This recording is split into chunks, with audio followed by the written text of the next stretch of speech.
Bienvenue dans cette émission Interface qui est présentée par Serge Poba, Pobayaba Pobele.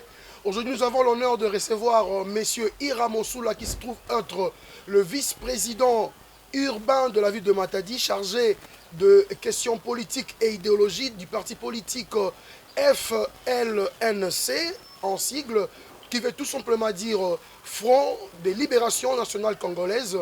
Et aujourd'hui, nous allons décortiquer plusieurs points sur cette émission pour que vous puissiez savoir de plus en plus qui est ces grands messieurs que nous recevons aujourd'hui. Pour votre honneur, monsieur Ira Mossoula, à qui j'ai dit bonjour, monsieur Ira Mossoula. Bonjour, monsieur le journaliste Serge Poba. D'ailleurs, donc, nous sommes très heureux que vous ayez répondu présent à notre invitation, bien sûr.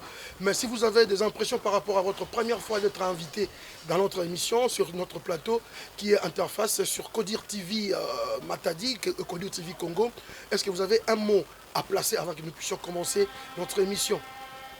Ouais, le mot ne peut pas manquer, monsieur le journaliste, parce que je voudrais commencer ma vie politique en passant à votre émission, parce que je vois que l'émission Interface, c'est une émission qui est à la fois la voix du Congo central. Merci. Donc je vous félicite pour le travail que vous êtes en train de faire Je vous en prie. dans cette province. Et moi, je voudrais commencer ma carrière politique en passant à la télé, mais je voudrais que ça soit à votre émission. Voilà, merci beaucoup. Nous serons bilingues aujourd'hui parce que vous savez, cette émission est suivie de partout où vous êtes au monde entier. Mais est-ce que vraiment il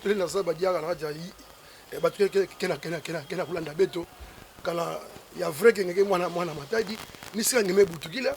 et puis ni tangila mais tout ça à peu près moi le il faut se là. Matondo mingi pangi journaliste, muke mwana Matadi, né grandi à Matadi, dans la ville portière. Mais Boutouka na Matadi awa d'une certaine année, na commune Nzanza. Ina mezaba à l'époque, Bavanda Bokilaka ba bourgmestre, ba commissaire des zones. Donc, moun même Boutouka na tangu ina tata fuka unzola vwandaka commissaire des zones na commune Nzanza. Donc l'histoire de ya tama yakele, donc vraiment na Matadi mukele. Alors Oza vice-président urbain, il y a donc la ville à Matadi en charge il y a politique na idéologie à parti politique FLNC, Front des Libérations Nationales Congolaises. Est-ce que Batobakoye Bananou, d'abord, Ezanini, parce que les partis politiques ont ensemble tout en hein? Et donc, Ezanini, et Banda Anenini, et idéologie Nabino, oh, ils ont ça là qui est ensemble, les vraiment nini. Merci beaucoup, monsieur le journaliste. Laissez-moi d'abord se présenter auprès des téléspectateurs. Je me nomme Mossoula Irantikou. Je suis le premier vice-président urbain de la ville de Matadi, du Front de Libération Nationale du Congo, FLNC en sigle, parti avant-gardiste de son Excellence, Monsieur le Président Kapent Eli Kanimbu, à qui j'ai pris d'agréer mes salutations les plus déférentes et pourquoi pas saluer tous les membres, tous les hauts cadres et membres du parti partout où ils se trouvent. Papa journaliste, tant aux olobakeno, parti en haut yebanité, parti en haut au juste brossala kanini, si ko tant aux olobakeno parti en haut yebanité, si ko ngai oyo tozana awa vice-premier président ya Villa Matadi na yebaki yango ndeni. C'est que batu balingi recherche te. Voilà. Lelo Congolais retourna ye histoire politique ya France, ya États-Unis a kobetelo yango avec certitude. Mais oya mboka na ye Kokoso. Et vous allez moi pas si pas yebisa yo ke no tala mboka na ngai bandaki boye avant l'indépendance ezalaki boye après l'indépendance ezalaki boye. Mais lelo ngai na ye sikoyo pona la kisna yebisa bato Front de Libération Nationale du Congo, Congo Ezanini. Et puis, leader Nango Azanani, pour baninga na biso ya ville ya Matadi, pe baninga na biso ya Congo central, bayeba qui est le Front de Libération, qu'est-ce qui est le Front de Libération Nationale du Congo. Alors, le Front National du Congo, na historique nango, et banda Front de Libération Nationale du Congo. Tozonga mwa mukie na sima, po ete na meka mpe ko maniola bino. Ouais. O ezali ke non. Le Front National, le Front de Libération Nationale du Congo ezanini. Tozan na année 1958. OK. Donc pour vous dire que non, notre parti est plus âgé que le Congo indépendant. Soi-même. Voilà. Parce que tous les indépendance na biso na 60. Mais biso tozala déjà avant 60. 58 déjà. Na 58. Avant indépendance, ezaki na ba association o ezaki ethno tribal. OK. Pour citer que les Gasmel. Gasmel ezalaki groupement des associations minoritaires ethniques de Lualaba. OK. C'est cette association engendra les partis politiques Konakat à l'époque. À l'époque. Quand nous sommes à Konakat avec notre président fondateur, son Excellence M. Kapend Moïse Tshombe. J'espère que vous vous rappelez de ces noms. Bien sûr. Parce que les noms de Kapend Moïse Tshombe et un nom moko oyo, muto azo sa la politique soko ayebi yango te, c'est que aza politicien te. Tant que tu es dans 98 dans l'association na 58. Na 58. Association Gasmel et Boti Konakat. Konakat. La Confédération des associations du Katanga. OK. Avec son président, Kapend Moïse Tshombe. Tu participé à l'indépendance. Nous étions présents à la table ronde. OK. Quand on te table ronde, le gouvernement qui était en place à cette époque, et ça l'a dit que non, et au maître, leader, il y a la province Moussousou. Comme notre leader, Kapend Moïse Tshombe, Azalagi Omina gouvernement. Cela a créé une mésentente entre Bango. Nous avons que non, le 30 juin 1960, mais un certain 11 juillet, son Excellence Kapend Moïse Tshombe a sali sécession katangaise. A déclaré frustration, mais comment Moutou Oyo a participé à la table ronde pour remettre un gouvernement. Et ça la frustration ne a créé qui sous la protection ou sous l'aide des Nations Unies à Sali Oyo Babengi sécession katangaise. En 63, et que ça là que non, armée congolaise à l'époque, Babundisiye, ndé ayo que l'exil. Quand on a exil, Makamba Bitumba pe sila quitté. Et ça dit que non, les rebelles lumbumbistes, ba continuent qui Bitumba na est ya mboka. OK. Dé ba sali sous appel na Moïse Tshombe lisusu. Na Moïse Tshombe. Que non, makambo o eza ar na mboka. To yebi que non par rapport ya force na yo. Yo kaka nde okoki kosilisa yango. Nde aya kozonga na 64 comme étant premier ministre. OK.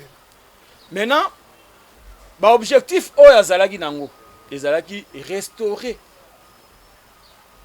la souveraineté de l'État, ou je peux dire pacifier les pays, et puis organiser les élections générales libres et démocratiques. nde ba mission ba pesaki tangu azongi na mboka etant que premier ministre abengisi armée na ye oyo ekendaki exil na Angola oyo à l'époque bando benga ba gendarme katangé pardon ba ye sikoyo commettre une main forte. Et puis je vous dis ba ye ko pacifier mboka Kimi ekoti na mboka. Et puis aye ko salisa ba élection. Toza première partie oyo et organiser ba élection libre et démocratique na mboka o na 64. Sérieux Konakat. Sérieux wana Konakat. Tango a organiser ba élection. Tango amoni que non avandi. Parce que tango a organiser ba élection avandi et puis azalaki majoritaire na parlement. Amoni que non, ndé na komi majoritaire na parlement, au lieu na tikala na dénomination ya Konakat, il faut na ke nango sikoyo na Konako parce que ekoma national. OK. Ndé dénomination na biso yo ko changer. Comme Konako. De Konakat à Konako. OK. Ndé place sikoyo aye kozwa majorité parlementaire. Tant azui parlementaire, majorité parlementaire wana Lolenga salelaki parce que nous avons des parents qui vivent jusqu'à présent. Ba vivaki l'époque wana. Ba étudiant bazwaki ba bourse, mboka ezalaki kimia, mboka pena au sentir pena émergence et bandi koya. Mais par rapport à la jalousie, ba sali nini? Ba lobi que non. Muto soki totiki ye. Faut pas. Ah, comme trop populaire. Il faut tout casser. Alors le président Kassavou, vous voyez en lui un challenger irrédoutable. À Monica, et aux Alamambé. Il a été révoqué sans motif valable. En quelle année? Un certain 12 octobre 1965. Il a révoqué pour bâtir au gouvernement, il y a M. Kimba Evariste. Du fait que le président Kapendeli, disons, le président Moïse Tchombe était majoritaire au Parlement, les parlementaires ont rejeté, a profité de l'occasion. Il y a un moment que non, le 12 octobre 1965, coup d'État au Salama, un certain 24 novembre 1965. Okay. Donc un mois après, l'armée est profité de la crise OSS qui à ce moment à l'époque. Notre président fondateur à l'époque a zongi les sous d'un exil en Espagne place à Zalaki. Et puis armée naïe à l'époque appelé Badiabos, bah y zonga sous na Angola. Ndé règne Yamobutu Bandi. Et puis monopartisme et côté. N'est-ce pas tout temps que l'oba awa que non parti bo école bo mokonzi bo moko. Donc yo mutu mususu ko ya osala parti politique mususu te. Nde na kokende na bandeko wana na Angola na 67. Président fondateur place Azalaki en Espagne a dit que non, il est temps maintenant de former un front. Parce que comme la dictature s'est installée au pays, il nous faut un front. Né à Tindagi Mukanda, de là où il était en Espagne, en Angola, pour changer maintenant la dénomination du parti. Okay. Là, nous sommes un certain 19 juin 1969. Okay. Parti est changé combo. Et bandaki na Konakat, et komi na Konako, et au Komaskoyo, na Front de Libération Nationale du Congo. Alors, yesiko yo place à Zalaki en Espagne, il fallait rejoindre troupes au Zalaki na Angola. Il a été victime d'un complot international intercepté en Algérie, la capitale Nabango, Alger. Mais ayako kutana na oto bengi retour. Donc atika kibiso. Un certain 30 juin. Donc 11 jours après qu'on changeait de nomination, il y a Konako de FLNC, nde le président fondateur ayaki kotika biso. Alors maintenant, qui a remplacé Bokonzi Naye? Quand il est parti, de reste mémoire, c'est le lieutenant-colonel Moum Nathanaël Mwant, nde ayaki kozwa sikoyo le bâton de commandement ya Front de Libération Nationale du Congo. Bavandi na Angola, toyebi histoire ya mboka, aucun parti atelemaki po alobela makambo mboka, aucun. Ne yango biso étant Front de Libération Nationale du Congo, toye koya sikoyo na 77 un certain 8 mars. Oh yo kaka guerre il y a 80 jours les abisso des Fronts de Libération Nationale du Congo. La guerre du Chaba de Babenga. Toye ko combattre la dictature de Mobutu pendant 80 jours. Tozongi Angola en 78 tozongi un certain 13 mai 1978 pour la guerre il y a 6 jours. Il y a que les deux guerres, la guerre moro connue, vous pouvez vous rappeler. Très bien. Tant que yé, to bundi, to ko zonga, c'est par rapport il y a des guerres wana. Donc surtout la rappelle parce que ceux qui me rappellent. Non, tant boye pour attaquer. Bon ça li réplique. Qu'est-ce qu'on dit? Reculer pour mieux sauter, non? To ça li réplique, to yé. Si ko ba des guerres wana et botimbouma. Si aujourd'hui nous avons le multipartisme, c'est à cause de ces deux guerres-là.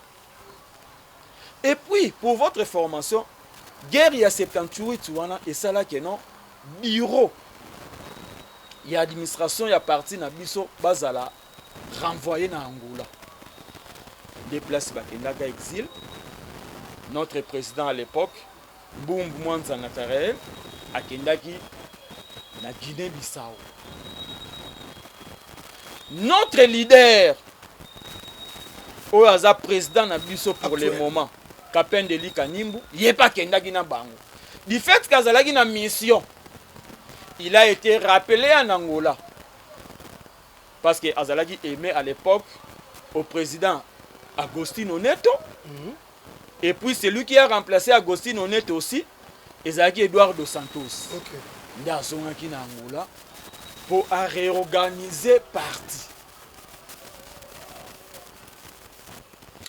Alors, si vous parti, parcours dans tout à Toyoki.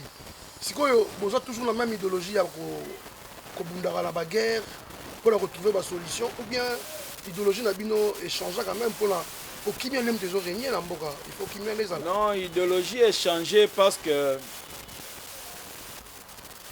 le leader Kapendeli Kanimba lobaki ete ke non tant ya kosimba minduki eleki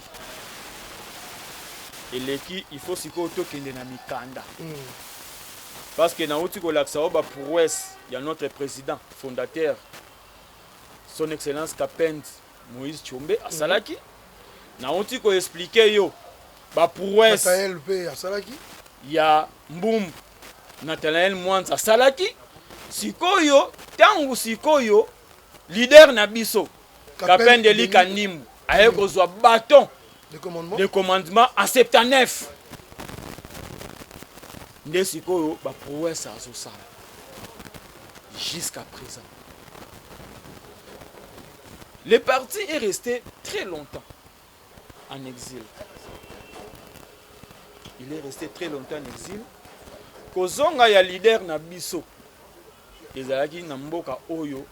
En 2005. Nazonga lisusu après la guerre Rwanda,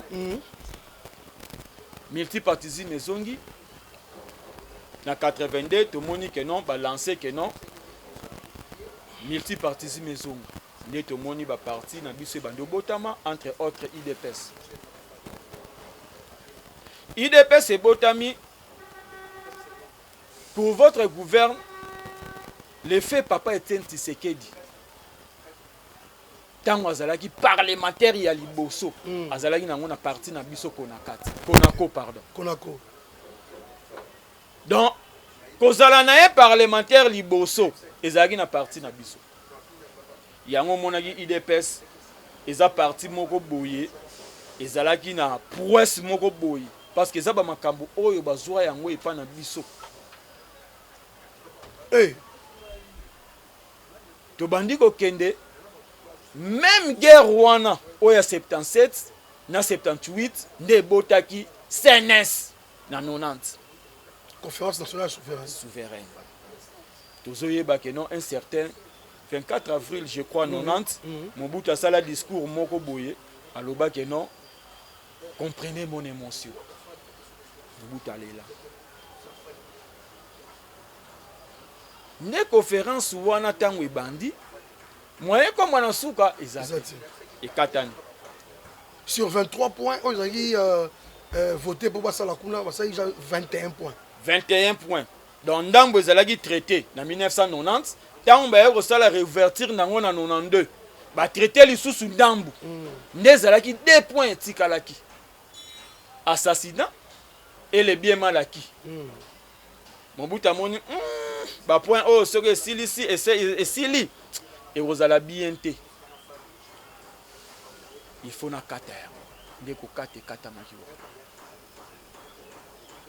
mais pour votre gouvernement nous avons beaucoup participé pour le départ de son excellence M. Joseph Mobutu na mboka oyo afdele ye na ndenge makambo ekendelaki les faits Joseph Désiré Kabila atiki biso na ndenge non Mobutu non na 97 tango afdele ye OK hein tango afdele ye Désiré Kabila ye na 2001 atiki biso voilà c'est son fils maintenant qui prend le pouvoir comme ba guerre na biso wana ya 77 78 nde yango ememaki conférence nationale souveraine parce que toyebaki ke non na yango nde tokobimela na crise politique oyo toza nango na mboka alors le président Kapent Eli Kanimbu tango azongi na mboka na 2005 nde lors d'une conférence de presse journaliste Batounier, là je me rappelle, c'était son excellence Patrick Mouyaya, qui est actuel ministre des Communications. Atounier, vous avez fait plus de 40 ans en Angola, en exil. Sikoyo, kozonga na bino na mboka, omemeli ba na mboka nini? Mais son excellence Kapende Eli Kanimbu ayebisi ndenge nazongi na mboka oyo je suis venu avec un appareil radiographique oyo na ye nango eye po edetecte ba maladie nyonso oyo ezo déranger mboka Congo et na suki ka wana te ba maladie wana te ko trouver oyo ezo déranger mboka Congo ba kisi nango nazana 2005 nde yango moni apronaki na réouverture pe finissage ya conférence nationale souveraine parce qu'il savait que non c'est la seule voie de sortie de la crise qui gangrène notre pays abandi akende boya zonga boya akende bono il a été victime de toute injustice. Et jusqu'à la fin, on l'a quand même accordé d'organiser cette réouverture de la conférence nationale souveraine, non? Bien sûr que oui. Bien sûr que oui. Est-ce que ça les maquille? Est-ce qu'on peut aller non, et Rosuka Nanzela, parce que nous avons dit non, ayaki pour la réouverture pe finissage. Parce que baninga na e o bazalaki na 90 pe 92 ba fayaki na mission wana. Yesiko ayaki pour continuer mission wana pe pour asilisa yango. Nous sommes en 2015. À l'époque, c'est monsieur Évariste Bochab qui était le ministre de l'Intérieur. Na mukanda na biso to kotisaki pe azongiselaki biso eyana. Le gouvernement a autorisé Bino. Bossa la réouverture. Il y a conférence nationale souveraine. Mais, à condition, pour réunir toutes les parties prenantes, entre autres société civile, confession religieuse, pour réunir Yango, pour beaucoup de Yango. Mais ce qui est Sili, remettez-nous toutes les résolutions, parce que c'est nous qui est censé de prendre des décisions. Et ça a 2 ans. De 2015 à 2017. De réunir toutes les parties prenantes. Un certain 10 août, de réouverture de la conférence nationale souveraine et Yerusalem. Et ça a été 8 jours. 8 jours, kaka.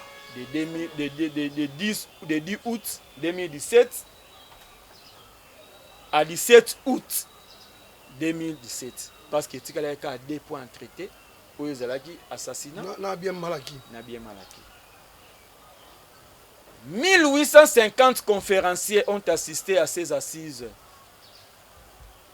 Dès lors de ces assises, notre président, Kapendeli Kanimbu, comme président du Haut Conseil national de la transition.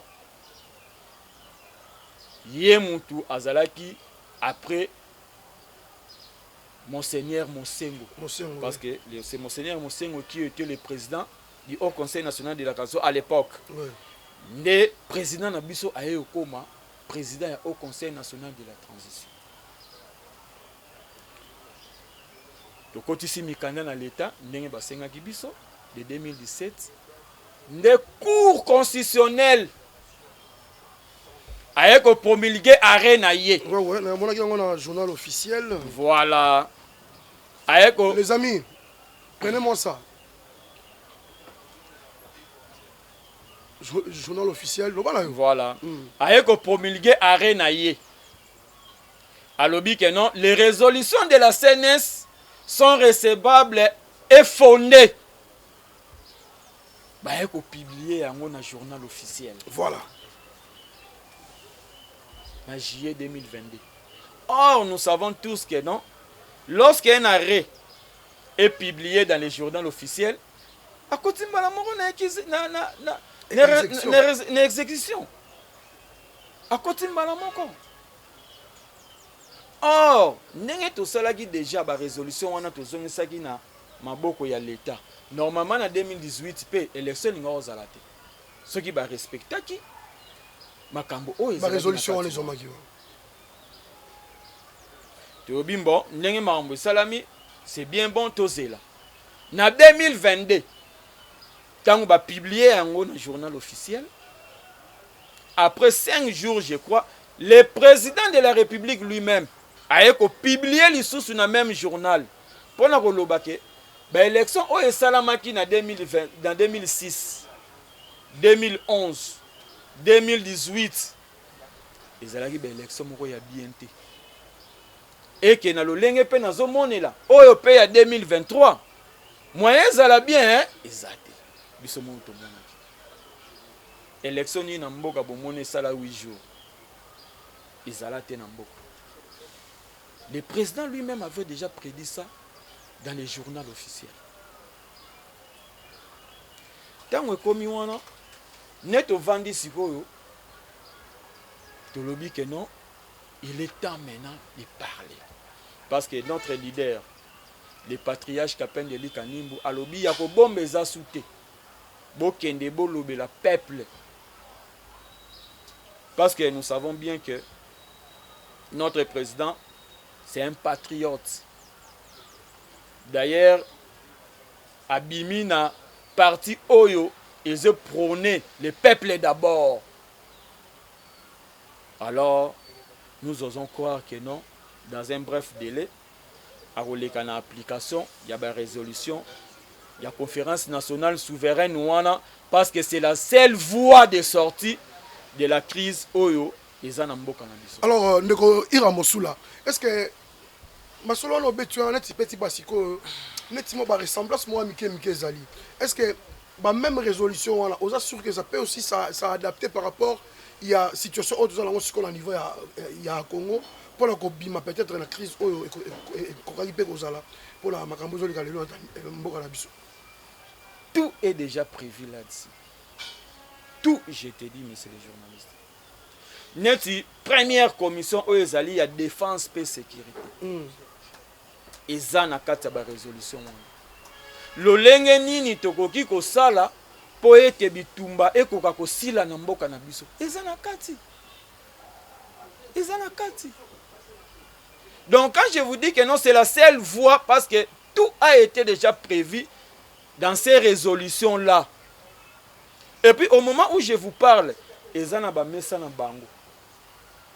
De toutes les institutions, en commençant par le président de la République, du fait que Azaïe Mokona nous institution, aucun na Sénat, aucun na Assemblée nationale, bazana ngona ba table na bango. Alors, Ira Mosula, au niveau il y a Villa Matadi, où il y a vice-président, premier vice-président urbain, bureau na bino ezawapi. Na ndenge yozolo baboye, yoza chargé à idéologie na politique. Est-ce que vous avez des membres rebelles ou vous découvrir des prouesses na bino wana ou bien bureau na bino ezawapi ou bakoki pe ko s'adhérer sur ba monique idéologie eza bien. Merci beaucoup. Pour ceux qui connaissent bien la ville de Matadi, nous sommes dans le quartier Sid. Dans l'immeuble Makayavang. OK. Nous avons siège urbain na biso ezawana. Parce que n'enga na lobanini pa. Na meka un peu ko relater yo moi mini cadre organique na biso. Pour o meka un peu ko comprendre pour to kende moi musikate. Moi je suis le premier vice-président urbain chargé des questions politique et idéologiques. Naza pe na président na ngai. Oyo na ministre ndeto solo labo ayebi ke nazao. OK. Mais c'est Mvwezolo Joseph Bikwedo. Il est président de la urbain ya Villa Matadi. OK. Ce qui toke na provincial, siège na biso provincial eza na Kimpese. Oyo ezali chapeauté na monsieur Jean Kobis. Yende azali président provincial na biso. Ce qui toke na nouveau national, toza na état de Bakongo parce que na partie na biso toza na 4 états. État de Bakongo, état de Baswahili, état de Baluba et puis état de Bangala.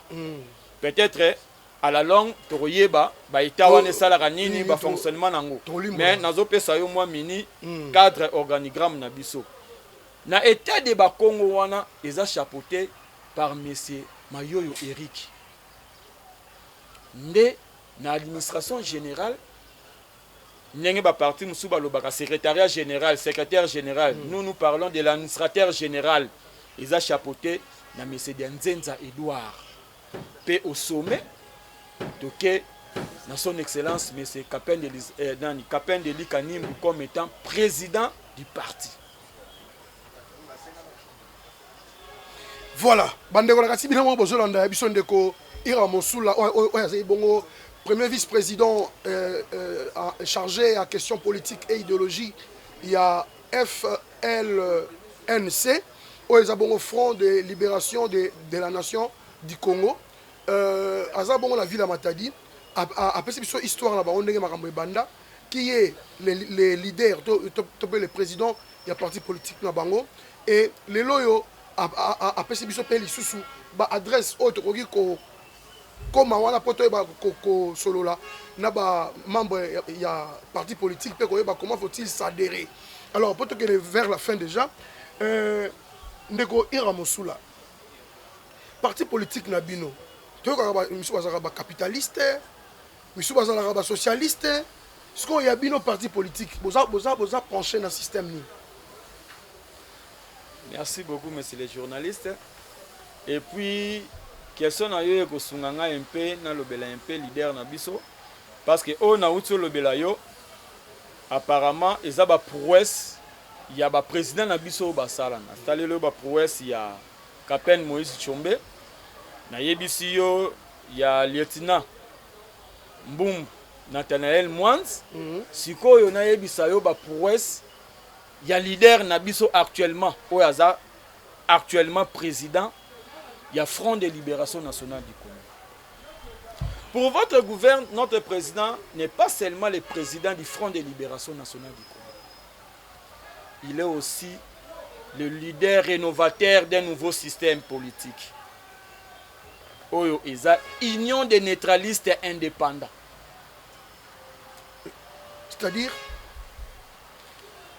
C'est-à-dire, il y a un système Oyo. Parce que vous êtes sans ignorer que non, l'éternel Dieu est le premier politicien dans Mokilo. Donc, politique, oh, Tatan Zamba Bandoro Salela na Lola. Yango a révélé Yango président Nabiso. Yango na lobby que non, Ezali, Azal leader rénovateur. Donc, avec au rénové, système moko boye o ezala déjà ne ba révéler to vivant na lola te to vivant elongo na nzambe te to ba système o nzambe wa ba no gouverner lola ndenge ni et puis ça va inspirer kaka et pas ya donc il y a l'idée na bino kaka ndenge ni siko monsieur le journaliste yo olobaka fumugi mbango azanani aza envoyé nzambe te oui ba espoir sala n'espère ou te pas nzambe oui siko pourquoi lingo boya leader na te na boyite ngai na tonika mais tant yo solo ba non biso to vanda na lola te le mona mystique pour référence na makasi na bi Yesu Kristo tango ayaki na mokila utaka wapi utaka lola te c'est que nzambe aza na temps na ye o atindaka ba missionnaire na ye na message moko précis c'est que leader na biso pe azana message moko précis oyo tata nzambe pa tindelaki ye. Allons-y. Vous comprendre parce que au moni lelo tango lobi que non capitalisme, socialisme, communisme to boité. Mais ndeko journaliste, est-ce que oko tangela nga leader ya capitalisme? To leader ya communisme? C'est ma question nga ba réponse de yo. Ah ko la pété. Po ozana ngo pété. Du fait qu'on a noté, mais nous avons un leader rénovateur, il y a un nouveau système universel. Au nom du patriarche Kapendeli Kanimbu. Parce que ce qui est OK dans le monde politique, trois systèmes ont échoué. Ils ont un nouveau système pour alors, il nous faut un homme providentiel. Et cet homme providentiel-là, ce n'est autre que notre leader Kapendeli Kanimbu. Oyo aye na nouveau système politique. Oyo ezali union des neutralistes indépendants. Alors, ce que tu as dit, pour me remettre belé en solo, on a yo hein. Eza ebele, omoni parti politique na biso, monsieur le journaliste, il y a à boire et à manger. Ce que tu as dit, pour aller en coup d'œil. Dans le Congo central, ils allaient lire les lots. Est-ce que ceux qui parlent de les lots, qui peuvent participer à notre gouvernement, apportent la Bible pour que le Congo central, ma insécurité, ma ils en ont banni et puis Binosco apporte la Bible aux années. Apport la Bible c'est belé. Netinin. Au monde il y a des gens dans on a émission que non résolution en CNS. Ils ont maman na apport. Oh mutu moko ta ko contester ngo a. Si ko biso na système na biso zaganini. Notre président nous interdit que to lobage non toza ba kapendiste parce que lui il s'appelle Kapend, non? Oh, oza kapendiste nenge zagake non kabiliste, tshisekediste. Ah bi non. Je vous interdis. Pourquoi? Parce que au moni système politique, c'est la fondation même d'une politique. Si vous biso tantôt toza na capitalisme, tantôt toke na socialisme, tantôt toke na communisme. Est-ce qu'une maison peut être construite à trois fondations? Ndaku moko boye batonyango na trois fondations ezalaka te. Ndaku ezalaka kaka bâti sur une seule fondation.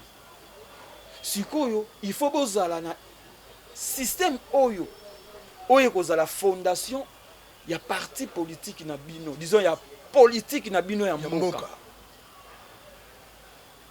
Tangu mutu azoloba ke non nga naza kabiliste, lobi ake nga naza tshisekediste. Sans position. Or, l'idéologie, je peux dire même, c'est l'identité d'un politicien. Si vous avez changé l'identité na yo, c'est que vous avez mis oh zate, c'est que tant on peut côté politique en vision na yo zaki ya mukuse. Au côté que non na côté po na zo gain de cause moko boy. Mais oyebaki vision na yo est basé na système unité. Nde yango problème toza nango. Lelo muto olobage non moi je suis kabiliste de sang. Lobi oyoka yeso commune Tshisekedi. N'est-ce pas ça qu'on appelle d'après les politiciens congolais le dynamisme de la politique? Papa. Le dynamisme politique. Quel genre de dynamisme? Parce que awa toyoka mingi ezalaka ke non, la politique est dynamique. Alors, si la politique est dynamique, vous devez vendre votre identité moyennant votre propre intérêt. Non. Mais Iramusula, pour la ligne en 2023, bino pe ata moko la mino rien. Hein? Ce que le parti politique a ya basangokaka, yo moko na postulat ki ya ngebara rave. Candidat malheureux. Sikoyo, nazo comprendre te. Bozo bete sous c'était les gamba parti politique ango. Bon, biro la bino, c'est vrai, au lobby que ça na patronage, tout ça bato matadi bako vérifier, bo kende kuna bo ça adhéré, c'est bon. Alors apport na bino lobby que ça tellement monnaie déjà dans ba résolution déjà ba CNS et ça déjà apport il y a monnaie. Et le rôle ils a appliqué jusque là. Quelles sont les précautions ou bien quelles sont les démarches que vous faites que vous entreprenez bien sûr pour que toutes ces résolutions soient quand même appliquées? Merci beaucoup monsieur le journaliste. Notre président Kapendeli Kanimbu, nous l'appelons d'élite. D'élite qui signifie déterminant, lutteur et voire même terminateur si on peut aller plus loin. Donc, tant qu'on a côté likambo, akenda nango jusqu'au bout. Est-ce que Malo bocha mitou? Mais na uto yebisayo awa. Conférence nationale souveraine et salama na 90. Et yeko zonga na 92. Yebisa ngai et trouvant gain de cause. Bazula ngo mikanda te. Mais tant où le président Kapendeli Kanimbu yé pour la réouverture nango pe finissage nango. Mais nous avons des documents. Nous avons des documents. C'est quoi, que voulez-vous que nous puissions prouver encore dans ces pays? Parce que ces résolutions-là, il y a des alliés, voie de sortie, il y a crise, il y a mboka na biso. Alors, concrètement, qu'est-ce que la population peut retenir de votre parti politique? Et là, il y a Motouya, la population na minito, on peut réfléchir sur le parti politique na biso, et puis on va la flatter. Ça a adhéré. Les journalistes et Moutuya na utolo bango a belé. Donc ba o ba rolanda ngai. Ba o comprendre que non, il oka Moutuya lobami. Te Moutuya vraiment belé lobami. Sans blague. Mais na ndenge moi ya synthèse. Hein pour ceux qui ne vers la fin, ndenge synthèse et le rolling ba ko retenir pour la partie politique. Parce que nous allons évoluer étape par étape. On ne peut pas tout dire aujourd'hui. Voilà. Nous aurons le temps de pouvoir décortiquer tout ce que nous aurons comme d'autres sujets qui vont... et belé vraiment. Mais, population balandi, n'a pas sûr que bazo kamo. Parce que makambo zoloba mingi pe batama. Mais quand vous commencez à parler hautement comme ça, voilà. Tu comprends que le makambo est dans ezoya. Alors, concrètement, bana matadi, bana monde entier baso dans biso. Pour la synthèse. Merci beaucoup, monsieur le journaliste. Ce que le peuple congolais peut retenir, les habitants du Congo central et puis ceux de la ville portière de Matadi, ils doivent retenir quoi? Que non, le Front de libération nationale du Congo, balali pongité.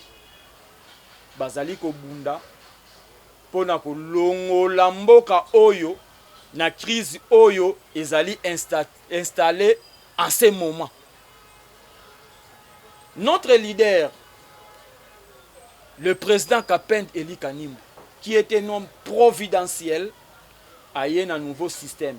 Nouveau système, moi, ezali koya po emeka kotia un peu kimia na Congo.